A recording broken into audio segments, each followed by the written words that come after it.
Wilujeng dalu Mbak Amel. Sugeng dalu. Sugeng dalu Mbak Dita. Sugeng dalu. Nggih, bocah loro jan. Wis padha ayu-ayu kabeh. Yuk kenalan dhisik karo para lenggah. Mbak Amel karo Mbak Lia, Mbak Dita monggo. Nggih. Nunut nepangaken Bapak Ibu nami kula Amel.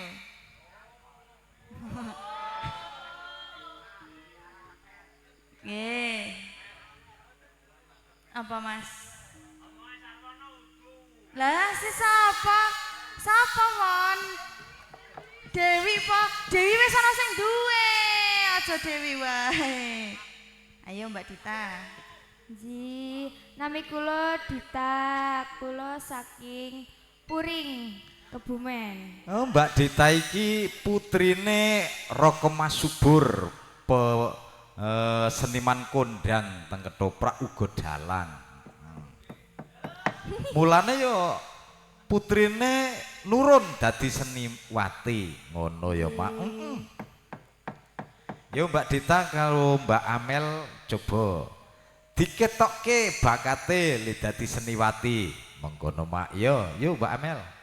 Nggih niki dereng ngonten request nggih Pak Dalang. Dereng sak wetara dereng ngonten request. Nggih. Ji, Monggo mbok bilih para lenggah ingkang badhe ngersakaken nyawiji ditenggo niki mangke mumpung tesih wonten ing suasana limbukan. Oh njaluk sesi deman. Dibawani ra? Dalange ya ora apa-apa mbawa. Pak Dalang. Dalem. Niki enten wa. Enten Mbah. Saking Mas Wiwit, Mas Bibit saking pundi niku? saking dene. Oh Saking nggih. Celapar. Oh nggih. Menika mantu via streaming. Ngersakaken lagunipun Lali Janjine. Oh lali janjine. Sesi deman mengke diganti sing tuwek, soalnya sing pun kulino nglakoni. Nggih, Niku Mas Wiwit nggih. saking pundi? Celapar. Celapar niku pundi? Oh Karanggayam. Karanggayam. Nggih siap-siap mawon dikirimi nomor rekening. Oh, sampun beres. Oh sampun beres. Nggih. Beres munggo ing kono. Beres. Dalange tak terima ngrungokno. Mbok ampun kaya dalang tipis loh, rembug saweran. Yo Mbak Amel. Nggih niki minangkani Lali Janjine nggih, Pak. Minangkani pamundutan Mas Wiwit. Nggih Nggih. saking Karanggayam monggo. Lali janjine.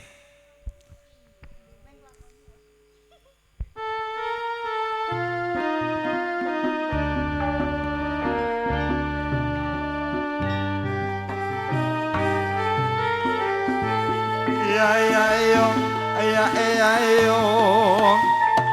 It yo. Lali janjine. It. Ae. Dino minggu sing tak tunggu, kowe ngajak tawan aku. Ayo.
Yo muga-muga kelipur Mas Wiwit sing request lagu yo Nduk Amel. Nggih, Pak. Jan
dalang. Oh